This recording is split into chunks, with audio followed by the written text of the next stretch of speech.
Every generation has events that shape who they are. The greatest generation defeated fascism in World War II. The silent generation was defined by ambiguity in the Forgotten War. Baby boomers had Woodstock, and Generation Xers had the introduction of personal technology. But it is the millennials who could be the next great generation. Join 11 Penn State students as they discover what it means to be this generation. We are the millennials. So this is a new season of We Are the Millennials, and I think that we should focus on one topic, the environment. You know, I think that's a really good topic because it's something that we can all relate to as the millennial generation. It affects us all, and it's going to affect our kids and their kids. I mean, it's really everywhere. It's in the media. It's where we shop. This going green thing has become, the new trend. Everyone's going green, and you're hearing about it everywhere. So I think it's a good idea. Yeah, but the thing is, you said trend. Is it a trend, or is this something that we're going to keep on doing after we graduate? I think we got to find out what green means to everybody, because people have been recycling for a long time, but now there's certain things like you have with different stores, they have these green t-shirts, recycled cotton. I think everybody has a different definition of being green. Going green means to me doing your part, however small or big it is, and just getting educated about it. To reduce one's carbon footprint. What it means to me is being more environmentally friendly. How can we use our work to actually have a positive impact on the world? It means saving energy. Using less water. Just doing things to fix the environment. There's definitely a lot of common themes we're seeing here, saving water, recycling bottles, things like that, But I'm curious to know, do people actually put this into practice? These things that we've learned all our lives, or most of our lives. I think that's a really good point, because when someone points a camera at you and asks you how green you are, you're naturally going to say you're a little bit more green than you are. But listen, I got a roommate, and he is pretty much the cornerstone of the greenness of our apartment. We all try to live our lives pretty green, but he's just he's a farmer, and he works for vegetables. You can't get greener than that. He works for vegetables? Yeah, he works for vegetables. No pay, just vegetables.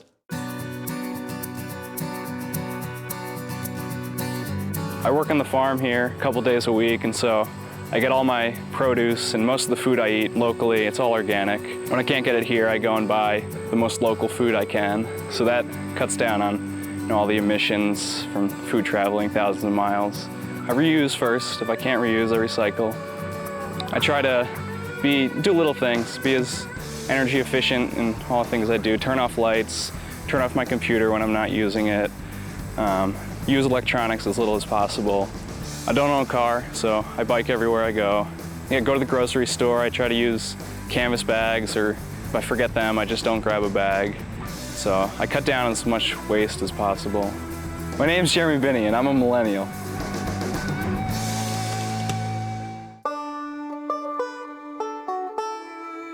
Medlar Field, home of Penn State baseball and the State College Spikes. Completed in 2006, Medlar Field is certainly an attractive venue for one of America's most exciting pastimes. But this brand new $25 million facility is more than just another piece of architectural eye candy on the face of Penn State.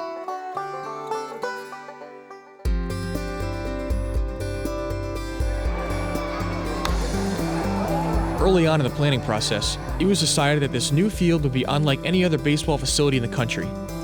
Medlar Field was to be environmentally friendly. Automatic lights that turn off after 5 minutes, water-conserving sinks and waterless urinals, and clearly marked recycling bins are only the obvious green features of this park. Medlar Field also reuses non-bathroom water for things like irrigation. 76% of construction waste was diverted for recycling, and shared parking with other Penn State sports facilities meant no need to waste energy constructing a new lot. The list goes on and on. With all these energy-conscious measures, Medlar Field has been certified as a leader in energy and environmental design, the first sports venue in the country to receive this label. But it doesn't stop there. We also have a responsibility to help educate the public, and we have a fantastic facility and a sport that lends itself to helping educate the public. And so this past season, we had 3 Going Green Nights, where we partnered with various university agencies, state agencies, and local organizations to help promote energy conservation, things that just the general public can do not only at home, but in the workplace to be more energy-minded. community, we really need to do something for our environment. It's definitely more on my mind now than it was a year ago. I think that we're all in it together, so we all need to do our little share, even if it is just recycling. If I can recycle, I do. If there's the opportunity there, I will, and I think a lot of people feel that way as well.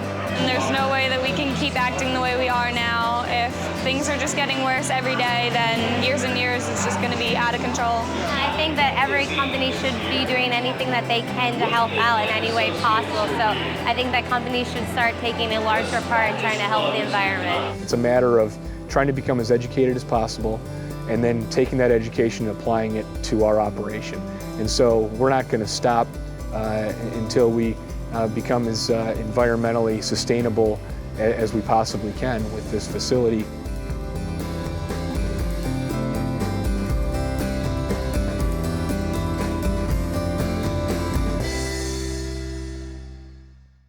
Football Saturdays are really an unreal experience with the fans and the atmosphere and the tailgaters. There's definitely a lot of people around there. You gotta think with all that people, there's a ton of waste. Yeah, what do they do, like at the tailgates? Like, what is all that waste to go?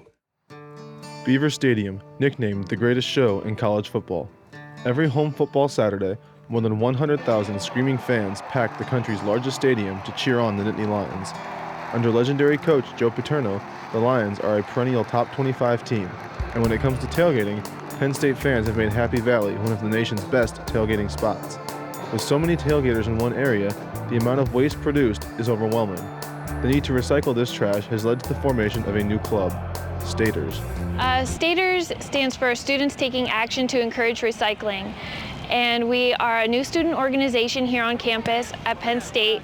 And our goal is to increase awareness of recycling programs and get a way for students to get involved. Before the game, the Staters meet to discuss the day's activities. When their meeting breaks up, the group splits into teams that head to various tailgates around the stadium. Their job is to pass out blue bags that can be used to collect leftover glass, plastic, and aluminum. All the tailgaters have to do is leave the bags at their tailgates when they are done, so workers from Penn State's Office of the Physical Plant can collect them the next morning to be sorted. Staters President Cassie Niebel hopes the group's efforts can inspire tailgaters to take matters into their own hands. More and more people are starting to recycle on their own, getting free bags off of all the dumpsters. So you know that we're actually changing people's mindsets where they're initiating it themselves. Helping to clean up and recycle the trash produced by the thousands of tailgaters is not a new practice at Penn State.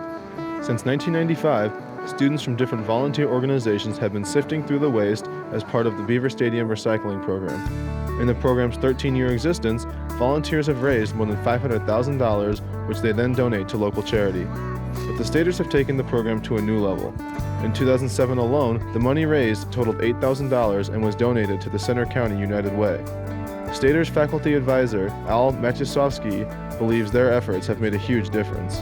They were a force last year and became a club, and now they really are the administrators of the Blue Bag program that occurs on football game day. While the Nittany Lion football team continues to impress on the field, the Staters have made great strides off of it and have garnered their own national attention. This past summer, the National Recycling Coalition selected the Stater-led Beaver Stadium Recycling Program as the best special event program in the country, giving them something to cheer about.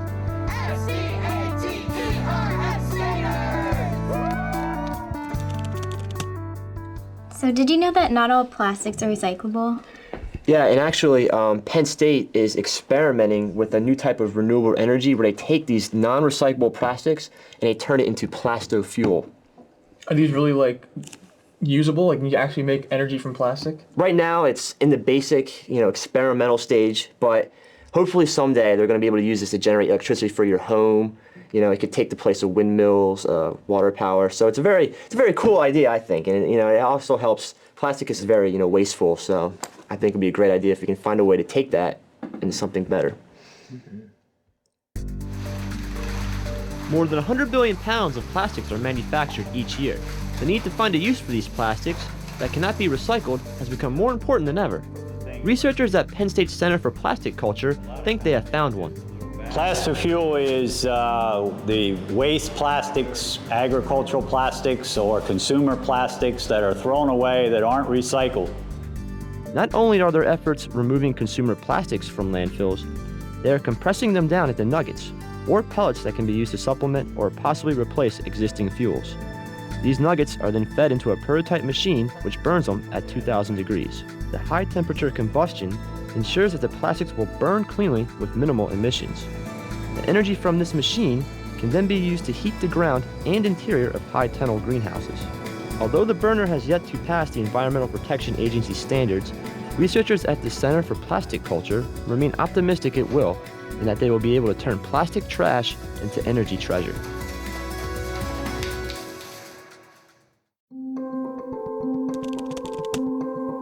I think something we as millennials really need to explore is the importance and the impact on the environment that buying local foods and organic foods really has. I mean, there's no reason your apple has to come from the other side of the country. I mean, we all like Washington apples, but if you're in Pennsylvania, you really don't need it. Yeah, I mean, I agree. I see your point, because that does cost a lot. It takes a lot of energy. But what kind of like incentives or how do you, make that happen? I think that's an interesting point to explore, to see, even though you have farmers markets and I know everybody enjoys going to them, but the prices are higher, and I think it'd be interesting to see college-age students especially, if they're willing to, front out a few more dollars to, keep it local and fresh. Tate Farm is a local organic farm right outside State College. Farmer Erin McKinney talks about the importance of buying local and organic foods. I think buying organic foods is really important. And as an organic grower, I can say that everything that we harvest and put out is, at its freshest it can possibly be, has the highest nutrient quantity and the best quality. So I definitely would promote that. And buying local is always really good, I think. Here in central Pennsylvania, we have so many different things to offer. You could base your diet off of everything locally. Each week, State College residents are able to purchase their food locally at the downtown farmers market. Large groups of college students can be found here every Tuesday and Friday from June to October. We do have a really large college clientele that comes to visit us at the farmers market. They're definitely interested in organic produce. We're one of only a few that offers certified organic produce at market, and I think it's a benefit to us. Author Ken Hull discusses the benefits of organic and local foods in his recently published book. The title of my book is called Going Local, An Adventurer's Guide to Unique Eats, Cool Pubs, and Cozy Cafes of Central PA. It's all about locally owned places to eat and drink in Central PA. By buying your food at the local level from local farmers, you're not only getting that fresh food, but you're supporting them. You're putting money back into their pockets so they can keep going and keep making good food and keep bringing it out. So it just kind of has a good cycle going.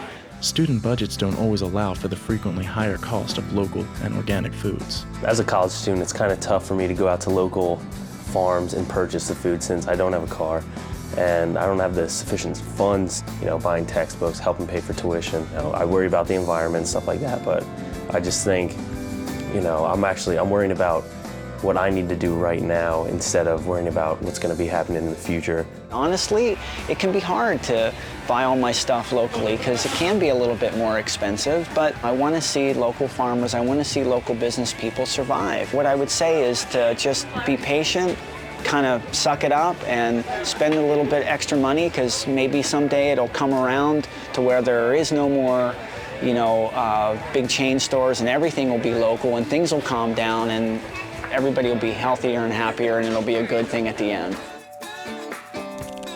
Guys, I'm talking about green initiatives. I was at work the other day and I think one of the practices we do at the Dining Commons is composting. What's composting? Well, what that is, the food that's left over at the end of the night, we take and put in these buckets and it just sits there and decomposes. And in the end, you get a product that can be reused for other things such as fertilizer. This is the site of one of Penn State's Dining Commons. Students here have many choices to choose from when it comes to a meal. But what happens to the food that doesn't make it out of the shelves? We have compost buckets, and each of the compost buckets has a sticker that says compost. Composting is one of the ways the Dining Commons helps their environment. Leftover food is put into buckets and left to decompose. After some time, the food turns into fertilizer and reused. We give it to the university comes and takes it from us, and they use it for stuff like the flower gardens that you see up at Beaver Stadium in the new law school. and even anywhere around campus. Not all the food is composted. Whatever food that doesn't make it into the students' stomachs goes to a local club on campus. It's called Waste Not Project. They come down here, pick up whatever leftover food that was not touched yet. If we made 5 pans of lasagna and there's 1 pan that was not touched and was already cooked, and instead of composting that whole thing, we give that to the homeless shelter. Most students on campus were not familiar with composting. Those that were did agree it was a good thing that Penn State is doing. Yeah, because I mean, we need to do whatever we can to help out the environment, the way everything's going. Food isn't the only thing being composted in the Commons. New compostable plates and special recycling bins are part of a new program here. Dinner napkins are also a part of the composting process and have their own containers. I love the idea that we have compostable dinnerware now, plates and to-go boxes and hamburger boxes, and they go into a specially marked bin also, different, and those go, I want to say, to the same place, and will get mixed in after their weighed. But it's great that we're doing this. Composting is not the only thing the Commons does as a part of Going Green. There are specially marked recycling centers all around for different waste. Now that you know what happens to the leftover food, what are you going to do to help their environment? So what are the kind of like green activities that you guys do? I personally walk to class. I know some people drive, but... I try to recycle as best I can. Yeah, I mean, I try and sort my trash and recycle cans, newspapers, you know, that kind of thing. I try to turn off the air conditioning whenever I can and, you know, turn the lights off if I leave the room. My roommates sometimes get, you know, angry at me because they always say it's too hot in the room. So when I turn the AC off, they're kind of like, Doug, what are you doing? So I tend to not use the lights during the day, only when it gets dark out. We turn the lights on in my apartment. All right. I also pretty much live in the dark, especially when I'm on my computer when it's not necessary, and I mainly try to keep all my food local and organic if I can, but sometimes it's not always, but I'd consider myself pretty green. Cool. Do you? Greener than everybody in here, say, maybe? Whoa. So your name's Steve, you're both saying you're green. Yeah. I think we should put it to the test. Who is the greener Steve? We should find out. Bring it on.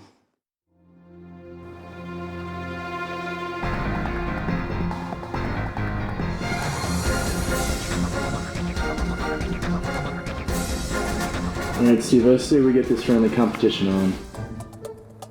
Your carbon footprint is a calculation of the amount of carbon dioxide you expel into the atmosphere annually. It takes into account what kind of car and how much you drive, as well as air travel and home energy usage. Well, I got 20,000 pounds of CO2. What did you get? I got 18,000. Looks like we've declared a winner. No, I don't think so. This thing doesn't do it accurately. I might have traveled a lot this summer on an airplane, but I was going to do conservation projects. Yeah, and I guess I drove a lot this summer. You know, I went on a road trip across the country, so...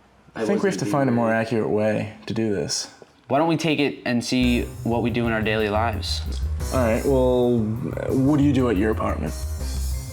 I shut off all the lights when no one's around. All right, that's okay. Do you even recycle here?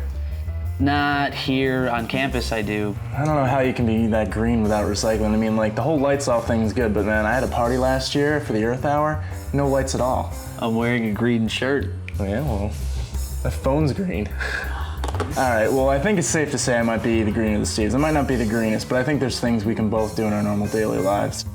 I agree. All right, well, it was a good competition. It's lights out at Penn State. The Council of Lionhearts, a group of leaders from the different on-campus service organizations, meets every Friday night to discuss energy conservation at Penn State. Then the group takes action. The goal of this project is to get service organizations to bring in their members to go around campus and turn off lights that don't generally get turned off when students leave a building. These are students that love doing service. They love giving back to their community and giving back to Penn State, and that's what they do. They come to this solely for the purpose of helping the school out. Group members go to as many academic buildings as possible. Without their contributions, lights will be left on until Sunday evening when the janitorial staffs return to prepare the buildings for Monday classes. The group hopes their efforts will raise awareness among students, faculty, and staff, and one day they will have no more lights to turn off. Friday night lights out! So do you guys think that the millennials will be known as the generation that went green, or? I mean, it's really a trend that I think we're going to be constantly seeing getting more and more prevalent as the years go on. Like 5 years ago, it wasn't as intense as it is now, but I think it's just going to keep progressing until I don't even know. Going along with that, we had, new programs such as the Plasto Fuels and recycling the tailgates and composting, and these are all things that were put in recently, and I think they'll continue to grow as programs, and there'll be new programs, to attack other areas of this, this issue that will help continue to show that this is not a trend that we are going green. And I think, like what you guys just said, there needs to be a bigger push, like constantly going on something, just to let people know that you need to do this, you need to keep doing this as we go on. Yeah, and what better generation than the millennials to be the front runners of going green, blazing the trail? I totally agree. I mean, the future isn't set yet, and I think it's going to be up to our generation to decide, what tomorrow is going to look like, And I think we have to, because with global warming and as bad as it is now, things are continuing to get worse. So I think it's up to the millennials and generations after them to really make a difference.